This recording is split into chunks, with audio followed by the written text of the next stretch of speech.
And now we'll go to the next movement, which is snake creeps down. I love the snake creeps down because I love snakes. And this is a very snake-like movement. I'm going to show this from this angle, and then I have to do it from the other angle so you could see what's going on. So we have a long stance. The feet are shoulder width side to side, about 1.5 shoulder widths or longer. So, I mean, some people do it longer, from front to back. And you have your single whip position. I'm going to pivot on my right heel, shift more weight to the left, and let my left arm come out. So I'm 80% in the left now. Shift the weight to the right. The left arm comes to the left shoulder. I'm still facing the side, and the elbow and shoulder are relaxed. Then pivot on the left heel, turn to the front, and the right bird's beak comes out to this side of the room. And then as I drop down, my palm turns so that it's facing the front, and I come down to here. I'm going to start doing the movements of the next movement, which is pivoting on the left heel. The left hand comes out, shift to the left hand comes up, pivot on the right heel, the right hand comes back. Now the snake creeps down itself really just comes up to here. And now you have golden pheasant, pivot, come in, and up is golden pheasant, which we'll do next. But I don't want to leave you hanging down there. I want to finish to where we come back up. Otherwise you'll hurt your legs. So let me do it from this position, just so you can see what's going on. Here's the long single whip. Okay? I'm pivoting on the right heel, shifting to the left. Shifting to the right, the left hand comes in, pivot on the left and turn. So you notice the left hand is in front of the left shoulder. As I drop, the right palm turns to the front. Pivot on the left heel. Shift to the left. Pivot on the right heel, and that right bird's beak curves in this way so that it's right next to the leg and maybe a few inches out. And the left palm is facing the right side, my right side, with the edge facing forward, in line with the left leg. Okay, now let me point out a few things just as far as the mechanics. I'm going to point it out in this direction, then we'll do it in the correct direction. The long single whip, we're going to go into snake creeps down. As I shift forward, back, down, and come up, you notice there's a circle. Right? And that circle takes place in the center of the body, but also in the ribs, because every part of the body is affected by what the center does. So if we take a look at the ribs, I'm going to exaggerate. See what my ribs are doing? I'm making a circle. And I'm going to describe that circle that my ribs are making. Okay, so we face this way. My ribs are moving forward on the left side. Just like a trout line. You know, you see people with their trout rods and they send the line out and whip it back and forth like that. That's what we're doing. We're sending it out and letting the ribs be like the trout line. This is where you're holding the rod and reel right here, but the line is the ribs going out and back, out and back. And then when I turn, the ribs turn this way. The left side of the ribs turn in, not so much the right side, so it's not the whole body turning. And what we have to do in Tai Chi is learn to be able to move each side of the ribs individually. We do that through Qigong exercises. We do the Zokinesis version of the Qigong.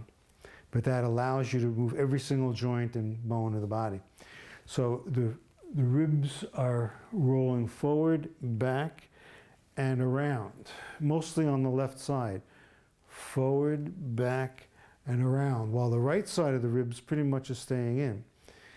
Now the left side drops down, and then the right side drops in and rolls forward. Just the right side of the ribs rolls forward and comes up into the next movement.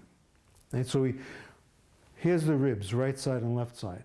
Here's the left side is mostly moving as the right side. It goes back and forth, the right side, but it doesn't move as much as the left side of the ribs. Now, it's the right side of the ribs that are moving, and the left side just comes into place. Watch. Left side, forward, back, and around, and down. Now the right side, in, forward, up. Right, so there's this interplay taking place within the body where all the joints are very active in doing specific things at specific times that allows your body to be fluid rather than just this.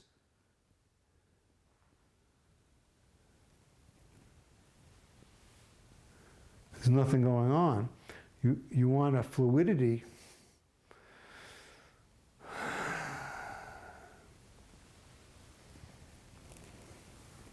that allows the rotations and movements of your center to be properly expressed. Now, as you're coming down, make sure that you don't fall forward again. The body tries to stay at a 45-degree angle, the head at a 45-degree angle.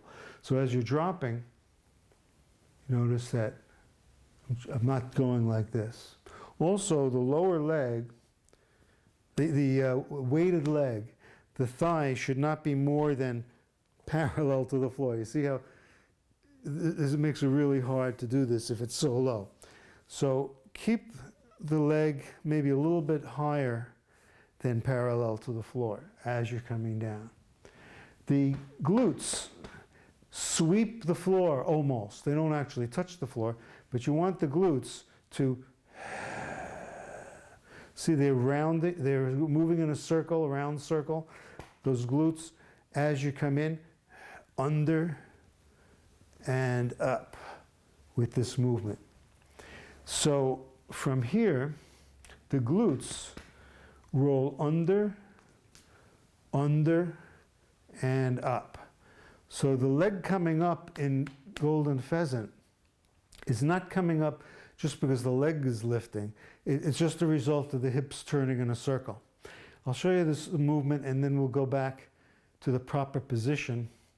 I'm just going to show it to you to show you the glutes circling.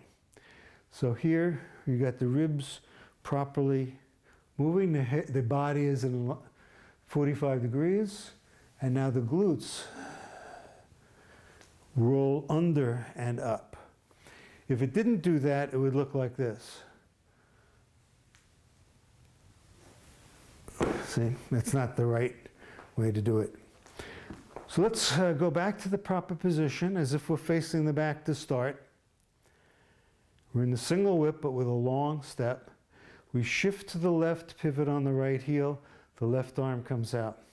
Shift back, start rolling those ribs, which brings the hand in, the arm in. And now you roll the ribs around to the front. So you notice that the arm rolls into the front and then drops as the ribs drop. Make sure your left knee does not lock. It should stay a little bit bent. Pivot on the left hand comes across and shift to the left, pivoting on the rear heel. And now let the butt, the glutes, roll under and up. Stay down, now.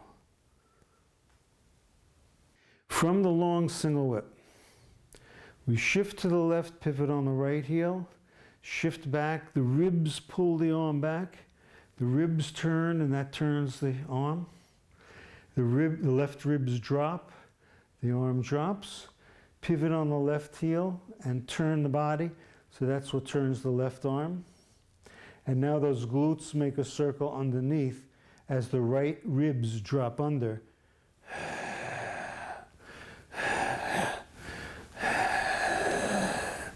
And then come up. A lot of interesting mechanics in that movement. Another point is the neck. A lot of times people tighten their necks especially when they're going to step and they're a little bit off balance. For some reason, they feel if they tighten their necks, it might help them. But actually, you want the neck to be fluid along with the rest of the movement. So, when we come to here, watch my head and neck.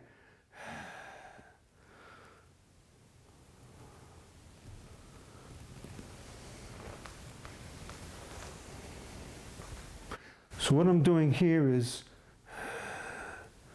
see, the head and neck are moving along with the ribs, along with the arms. When I circle, let me turn here. When I circle,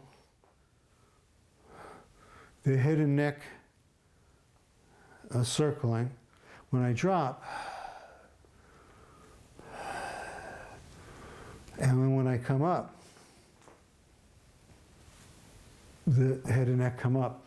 I'm not flopping the head from side to side, but I'm also not stiffening it. I'm allowing the momentum to become, to flow through the neck, so the neck is part of the overall movements. So,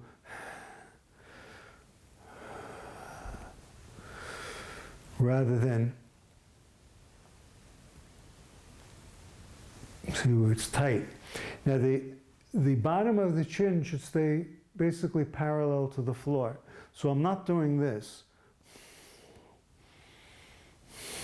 See, I'm not tilting like that. Trying to keep this parallel.